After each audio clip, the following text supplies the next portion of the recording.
मांगे वही है वीरांगनाओं की, बस ठिकाना बदल गया। पहले शहीद स्मारक था ठिकाना, अब पायलट का बंगला ठिकाना बना है। यानी अब ठिकानेदार भी बदल गए। उम्मीद थी इन वीरांगनाओं को कि शायद सूबे के मुखिया उनकी सुनवाई कर ले, लेकिन मामला बैठा नहीं। हम वादे करते हैं, कहाँ वादा किया? 20 मिनट बाद में मुख्यमंत्री जी ने मना कर दिया। कोई सरकार झूठी है, सरकार हमारे लिए। तो फिर 2 दिन पहले ये वीरांगनाएं पायलट के सरकारी बंगले पर पहुंच गई थी। ये तस्वीरें 2 दिन पहले की हैं, जब पायलट से इन्होंने मुलाकात की थी, क्योंकि इन्हें उम्मीद थी सचिन पायलट से भी कि कम से कम वो तो इनकी सुनवाई करा ही देंगे। पायलट ने उसी रात सीएम अशोक गहलोत के नाम चिट्ठी भी लिख दी थी, लेकिन वीरांगनाएं बंगले के अंदर से बाहर तो आ गई, लेकिन फिर अपने घर नहीं लौटी। और आज भी वो सचिन पायलट के बंगले के बाहर कुछ इसी उम्मीद में धरने पर बैठ गई कि शायद उनकी सुनवाई हो जाए।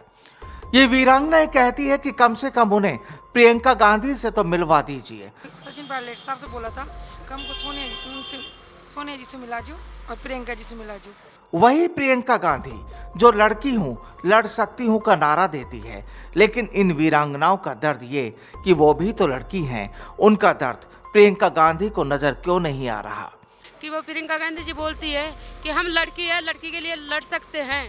अरे तो हम भी लड़की हैं, हमारे लिए नहीं लड़ सकती कि वो? अब इन्हें उम्मीद है कि शायद पायलट ही प्रियंका से इनकी मुलाकात करा दें, इनकी मांगों को उन तक पहुंचा दें, क्योंकि सरकार तो उनकी सुनवाई कर नहीं रही, लेकिन सरकार भी जनाब सरकार है। अब इस मामले पर सीएम अशोक गहलोत भी परेशान तो हैं। उन्होंने भी सोशल मीडिया के जरिए कह दिया कि शहीदों के बच्चों का हक मारकर किसी अन्य रिश्तेदार को नौकरी देना कैसे उचित ठहराया जा सकता है। जब शहीद के बच्चे बालिग होंगे तो उन बच्चों का क्या होगा? उनका हक मारना उचित है क्या? भाजपा के कुछ नेता अपनी राजनीतिक रोटियां सेकने के लिए शहीदों की वीरांगनाओं का इस्तेमाल कर उनका अनादर कर रहे हैं।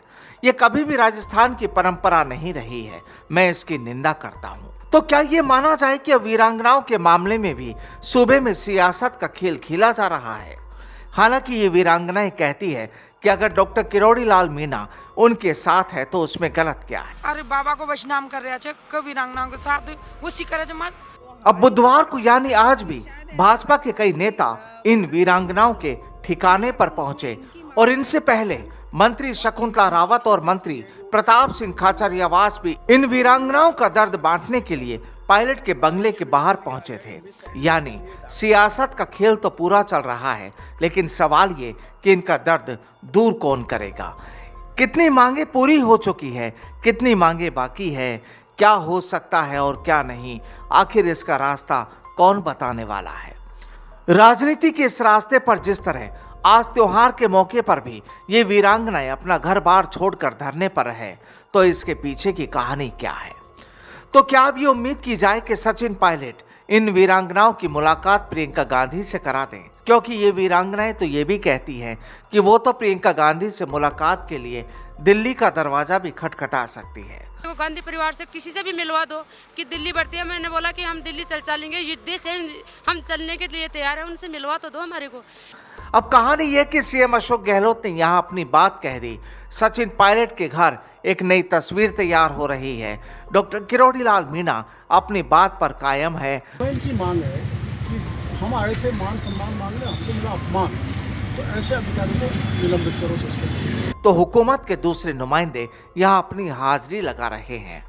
विपक्ष के दूसरे नेताओं ने अलग से मुद्दा लपक लिया है, यानी सब कुछ घालम मेल और टारगेट वीरांगनाएं, उन शहीदों की पत्नियां जिनके पतियों ने देश की रक्षा के लिए अपना जीवन बलिदान कर दिया। लेकिन अब बड़ा सवाल ये कि कौन सही तो कौन गलत? अब कहने वाले तो ये भी कहते हैं कि सरकार के हाथ बहुत मजबूत होते हैं, नियम कायदों में रास्ते भी निकाले जाते हैं, लेकिन सरकार की दलील ये कि जो नियम कायदों में है उसी रास्ते पर क्यों ना चला जाए। बहरहाल कहानी जो भी हो, लेकिन सूबे की सियासत इस वक्त कुछ अलग ही रंग में नजर जरूर आ रही है। Bureau report, the fact India.